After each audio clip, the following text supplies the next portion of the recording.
நீலகிரி மாவட்டத்தில் தேயிலை தொழிலாளர்கள் பற்றாக்குறை நிலவுகிறது. இதை சமாளிக்க தோட்ட நிர்வாகத்தினர் பல்வேறு நவீன முறைகளை கையாள துவங்கியுள்ளனர்.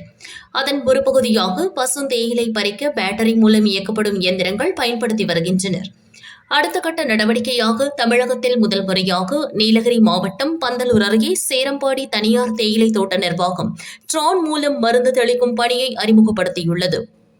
ஆந்திர மாநிலத்தில் இருந்து வரவழைக்கப்பட்டுள்ள ட்ரோன் மற்றும் அதன் ஆபரேட்டர்கள் மூலம் இப்பணிகள் கையாளப்படுகின்றன.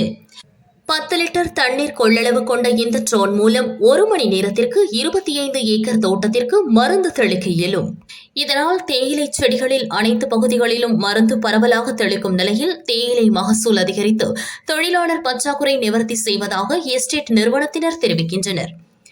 இந்த முறையை அருகில் உள்ள பிற தேயிலை தோட்ட நிர்வாகத்தினரும் நேரில் வந்து பார்வையிட்டு தங்கள் தோட்டங்களிலும் இந்த முறையை பயன்படுத்த முடிவு செய்துள்ளனர்.